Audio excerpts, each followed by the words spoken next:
Hello friends. आज इस video में हम लोग इस बात की चर्चा करने जा रहे हैं कि राइट टू वोट और right to contest election, vote देने का अधिकार और चुनाव लड़ने का अधिकार, ये संवैधानिक अधिकार है या कानूनी अधिकार। इस पर प्रश्न विगत वर्षों में आईएएस के एग्जाम में और पीसीएस के एग्जाम में पूछे जाते हैं और आप यह जानते हैं कि आंसर इसका लीगल राइट है। इस वीडियो में हम इस बात का एक्सप्लेनेशन करने जा रहे हैं कि यह लीगल राइट क्यों है। कमीशन ने आंसर माना है इसलिए लीगल राइट है, ये ठीक नहीं है। यह जानना जरूरी है कि right to vote, right to contest election, इसे लीगल राइट क्यों कहा जाता है। हम लोग इसी बात की चर्चा करने जा रहे हैं। तो राइट टू वोट यानी वोट देने का अधिकार,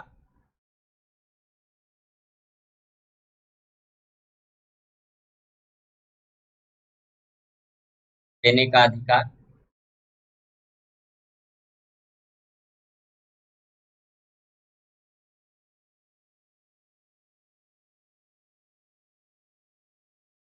राइट टू वोट। वोट देने के अधिकार के विषय में आर्टिकल 326 के विषय में पहले चर्चा की जाती है। आर्टिकल 326 यह एडल्ट फ्रेंचाइज की बात करता है, यह वयस्क मताधिकार की बात करता है। एडल्ट फ्रेंचाइज वयस्क मताधिकार की बात करता है। आर्टिकल 326 यह राइट टू वोट को डिस्क्राइब नहीं करता। यह केवल और केवल उन लोगों को मतदाता के रूप में पंजीकृत करने के लिए एंटाइटल करता है जिन लोगों ने 18 वर्ष की आयु पूरी कर ली है। अगर आप आर्टिकल 326 की लैंग्वेज पढ़ें, अनुच्छेद 326 की भाषा पढ़ें, तो आप आर्टिकल 326 की लैंग्वेज को पढ़ करके ये निष्कर्ष निकाल सकते हैं, आसानी से निकाल सकते हैं कि यह आर्टिकल उन लोगों को मतदाता के रूप में मतदाता के रूप में वोटर के रूप में पंजीकृत करने के लिए, रजिस्टर्ड करने के लिए एंटाइटल करता है जिन्होंने minimum age of 18 years attain कर ली है, जिन्होंने 18 वर्ष की आयु पूरी कर ली है। ये आर्टिकल 326 बताता है। तो ये एंटाइटलमेंट की बात करता है। किस चीज के एंटाइटलमेंट की बात करता है? वोटर के रूप में रजिस्टर्ड होने की और मिनिमम एज की बात करता है। और भी बातें हैं लेकिन वो हम इस बात को यहाँ पर कंसीडर नहीं करेंगे। अब ये बात आती है कि राइट टू वोट का फिर वर्णन स्पेशली कहाँ किया गया है, कहाँ किया गया है। राइट टू वोट का स्पेशली वर्णन, विशेष रूप से वर्णन जन प्रतिनिधित्व अधिनियम,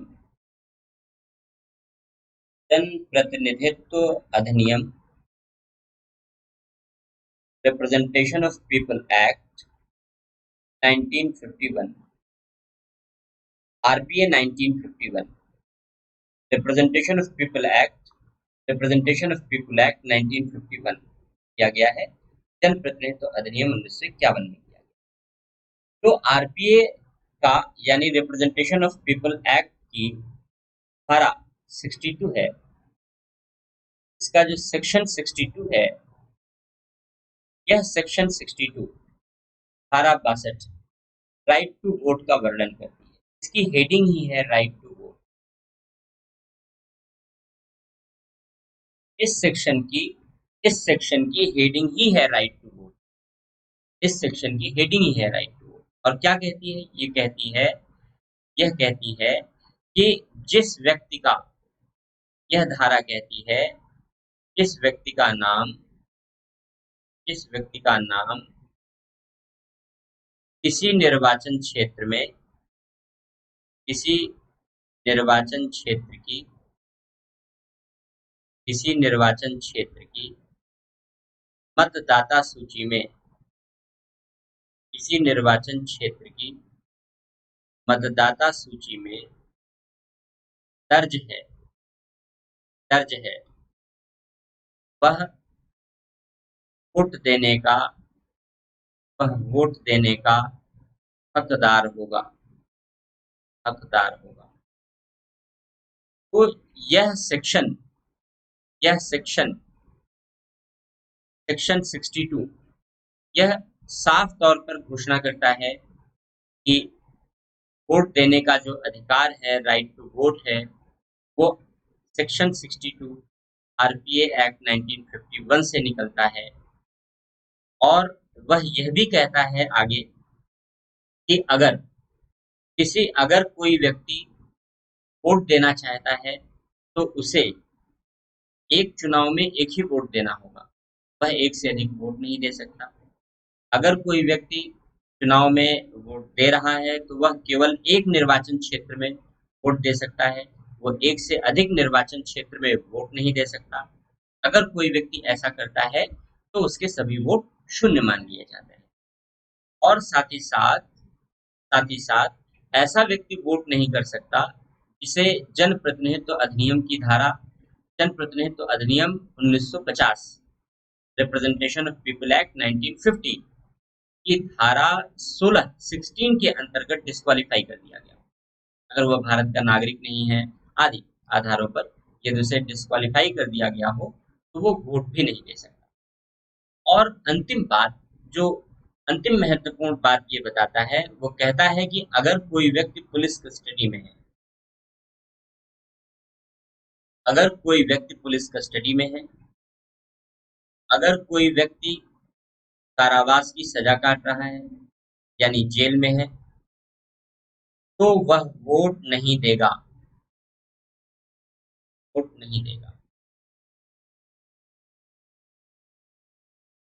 यह कहता है कि अगर कोई व्यक्ति पुलिस कस्टडी में है या कारावास में है तो वह वोट देने का अधिकार नहीं रखेगा, वह वोट नहीं देगा। लेकिन यह बात निवारक निरुद्ध कानून के अंतर्गत निरुद्ध किए गए लोगों पर लागू नहीं है। अगर कोई प्रिवेंटिव डिटेंशन लॉ के अधीन डिटेन किया गया है, निवारक निरोध विधि के अधीन अगर कोई व्यक्ति डिटेन किया गया है, प्रिवेंटिव डिटेंशन लॉ के अधीन अगर कोई व्यक्ति डिटेन किया गया है तो उस पर यह बात लागू नहीं होगी, यानी वह वोट दे सकेगा। इस प्रकार राइट टू वोट किस प्रकार इन्फोर्स होगा, इस बात को अच्छी तरह से representation of people act explain करता है। राइट टू वोट का स्टेटस कैसा है, इस बात को उच्चतम न्यायालय ने भी अपने निर्णयों के माध्यम से स्पष्ट किया है। अनेक निर्णय हैं जिनमें हम लोग जावेद बनाम हरियाणा राज्य के मामले का निर्णय ले रहे हैं। जावेद बनाम हरियाणा राज्य 2003 का जजमेंट है और जावेद बनाम हरियाणा राज्य में उच्चतम न्यायालय ने यह निर्णय दिया। 3 जजेस की बेंच थी और न्यायाधीशों ने निर्णय दिया कि राइट टू वोट ना तो मूल अधिकार है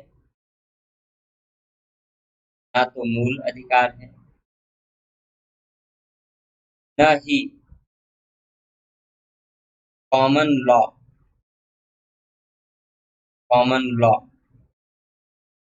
के अधीन प्रदत्त अधिकार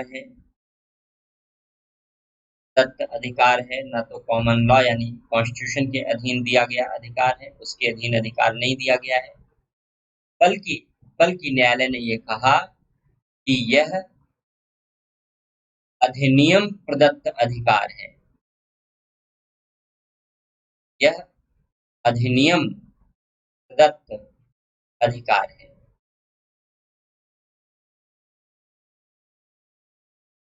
यह अधिनियम प्रदत्त अधिकार है। अधिनियम प्रदत्त मतलब कानून बना कर दिया गया अधिकार। अधिनियम प्रदत्त का मतलब है कानून बना कर दिया गया अधिकार है। और न्यायालय ने यह भी कहा कि कानून बना करके इस अधिकार पर कानून द्वारा इस अधिकार पर निर्बंधन लगाया जा सकता है। न्यायालय ने कहा कि कानून द्वारा इस अधिकार पर निर्बंधन लगाया जा सकता है।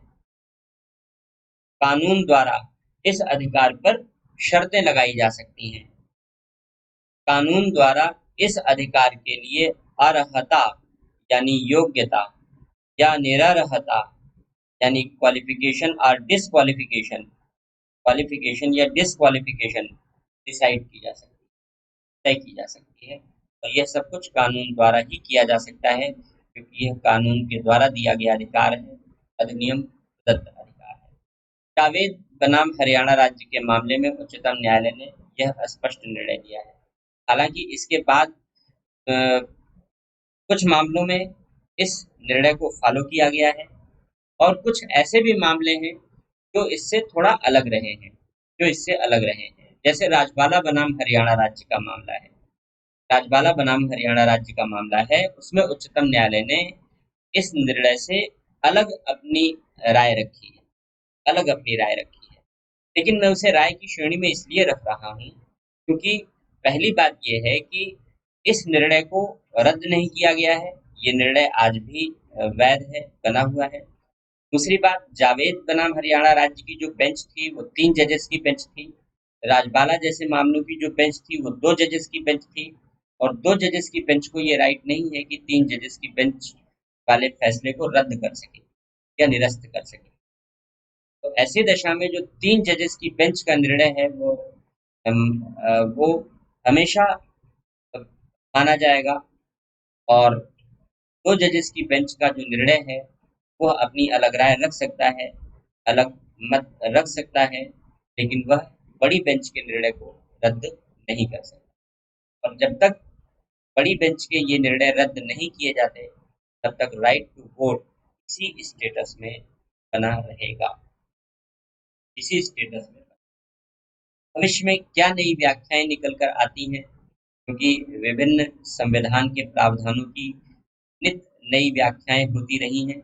हम लोगों ने विगत वर्षों में के आधार पर यह देखा है, और यही कारण है कि अलग अलग व्याख्याओं के कारण यह निश्चित नहीं कहा जा सकता कि अल्टीमेटली इसकी व्याख्या क्या है। किंतु अभी तक के जो निर्णय हैं, न्यायालय के उन निर्णयों के आधार पर यही निष्कर्ष है कि right to vote, right to contest election, vote देने का अधिकार, चुनाव लड़ने का अधिकार, ये सारे अधिकार लीगल राइट हैं, कानूनी राइट हैं, स्टैट्यूटरी राइट हैं, संवैधानिक अधिकार हैं, या फिर अधिनियम प्रदत्त अधिकार। तो